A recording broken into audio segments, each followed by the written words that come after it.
దాన్ని రౌడీజం అనడం, దాన్ని మా కార్యకర్తల్ని కంటికి రెప్పలా కాపాడుకోవటం అనుకునే అనే విషయాన్ని మీరు గుర్తించాలని చెప్పేసి నేను దొరగారికి తెలియజేస్తా ఉన్నాను. ఎందుకంటే ఈరోజు గొడ్డల పార్టీ అంటూ ఉన్నారు, కొంతమంది తప్పని చేయండి ఇట్లా అంటున్నారు తెలుగుదేశం పార్టీని. ఎస్, వాళ్ళు చేసే పనులు బట్టి, వాళ్ళ నిర్వాహకం బట్టి, వాళ్ళ అధికారం రావడానికి వాడిన ఆయుధం గొడ్డలి కాబట్టి గొడ్డలి పార్టీ అంటున్నాము. అంతేకాకుండా ప్రతి నియోజకవర్గంలో కూడా ఈరోజు అదే విధానంతో వాళ్ళు ముందుకెళ్తా ఉన్నారు. వాళ్ళని టీడీపీ కార్యకర్తల్ని బెదిరించి మేము ఏదో అధికారంలోకి వస్తాం, మిమ్మల్ని ఏదో చేసేస్తామని చెప్పేసి మీరు అధికారంలోకి రావటం కల్లా ఒకవేళ వచ్చినా మాది ఏమి పీకలని చెప్పేసి నేను చాలా గట్టిగా చెప్పాలని మొన్న ఒక 4 రోజుల క్రితం గతంలో మరి నూజివీడులో ఎటువంటి అభివృద్ధి జరగలేదని మన కార్యకర్తలు కొంతమంది పోస్టింగ్ పెడితే వాళ్ళ ఇంటికి పంపించే మనుషుల్ని, ఎవరు ఆషామాషి మనుషులు కాదు, ఎన్నికల్లో గెలిచిన ప్రజాప్రతినిధుల ద్వారా మన ఇంటికి పంపించి మన కార్యకర్తల ఇంటికి ఫోన్లు చేపించి మీరు ఎందుకురా 2029లో మీ సంగతి చూస్తాం. ఏం చూసేది, ఇంకేమైనా కొద్దిగా నోరు జారితే బూతులు వచ్చేస్తాయి, అందుకే నేను మాట్లాడగట్టిగా.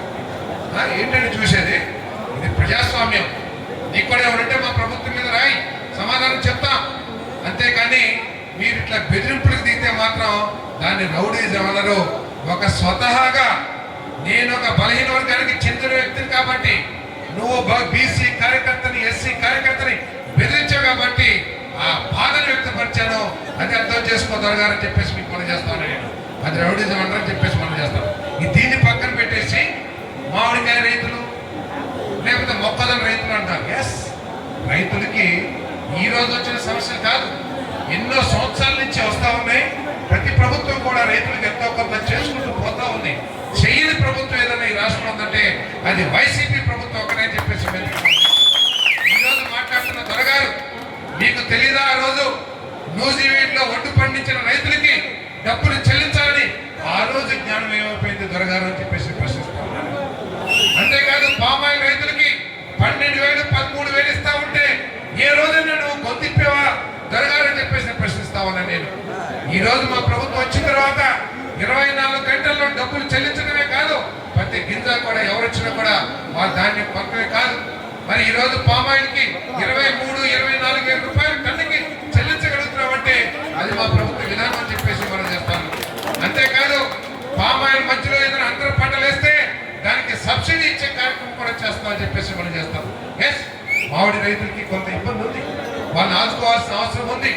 అదేవిధంగా మొక్కజొన్న, కమర్షియల్ మొక్కజొన్న ఎవరైతే పండిస్తున్నారో వాళ్ళకి కొంత సమస్య ఉంది రాష్ట్ర వ్యాప్తంగా, నేను కాదని అంటున్నా. కానీ దానికి ఏ విధంగా చేయాలని మనం ప్రయత్నం చేస్తున్నాము. కవర్లు ఇచ్చాము.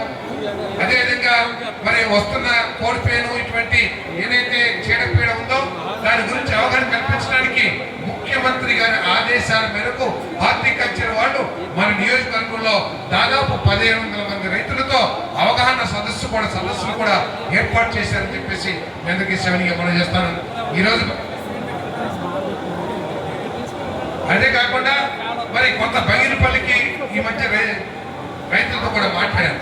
కొంత బంగినపల్లి రైతులు పర్వాలేదు, కానీ ఈ తోతాపూరి ఏదైతే ఉంటుందో చిత్తూరు మామిడి అంటారు, దానికి కొంత ఇబ్బందికరంగా ఉంది. ఎందుకంటే ఆ మామిడి మొత్తం కూడా జ్యూస్ ఫ్యాక్టరీకి వాడతారు కాబట్టి ఈరోజు యుద్ధ పరిణామాల్లో మనకంటే కూడా మెరుగైన క్వాలిటీ మామిడికాయ అసలు ఇతర దేశాలకి వెళ్ళే పరిస్థితి లేదు కాబట్టి ఆ కాయను కూడా మన దేశంలో అమ్మబట్టి మన నియోజకవర్గం లేదా మన రాష్ట్రం లేదా పక్క రాష్ట్రం ఎక్కడైతే క్వాలిటీలో తేడా ఉన్న మామిడికాయలకి కొంత ఇబ్బందికర పరిస్థితులు ఉన్న మాట వాస్తవే అని చెప్పేసి కూడా నేను ఒప్పుకుంటాను. నేనేమి వేషడానికి పోవట్లేదని చెప్పేసి మనం చేస్తాను.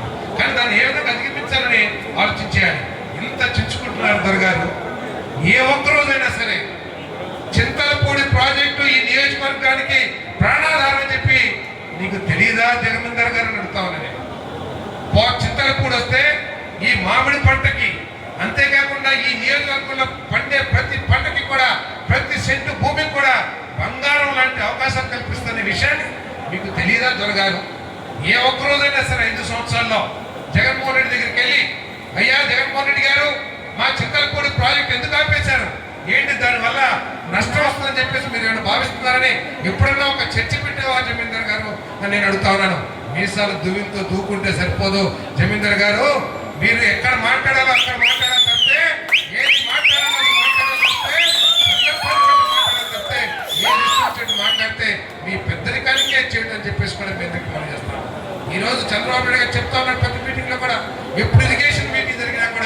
మరి చింతలపూడిని నెంబర్ 1 స్థానంలో పెట్టి దాన్ని పూర్తి చేయాల్సిన బాధ్యత మనకుంది. ఇప్పటికీ కొన్ని మనం సాధించాం. కేంద్ర ప్రభుత్వం నుంచి ఇంకేదైతే ఉన్నాయో త్వరితగతిన చేయండి అని చెప్పేసి చెప్తా ఉన్నాను. పోలవరం కనుక వస్తే మన కృష్ణా డెల్టాకి బంగారం పండితున్న విషయాన్ని కూడా తెలుసుకోండి. మీరు అది కూడా వచ్చే నెలకి మనం వచ్చే సంవత్సరం పుష్కరం లోపలే కంప్లీట్ చేస్తాం. మరి అదేవిధంగా అమరావతి ఎంత విషయం చెబుతున్నారో ఒకసారి ఆలోచించేయండి. జగన్మోహన్ రెడ్డి గారికి రాజధాని మీద అవగాహన కానీ ఆలోచన కానీ కేవలం అమరావతి మీద ద్వేషం విషయం తప్పితే వేరేది ఏమీ లేదని కూడా మీ అందరికీ మనం చేస్తాను. ఇవన్నీ కూడా మన పెద్దలందరూ కూడా మాట్లాడి ఉంటారు, మీరందరూ చూసి ఉంటారు.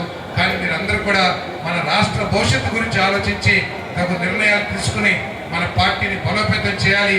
వచ్చే లోకల్ బాడీ ఎన్నికల్లో ప్రతి సీటు మనమే గెలవాలి అనే విషయం లక్ష్యంతో పనిచేయాలని చెప్పేసి మనం చేస్తూ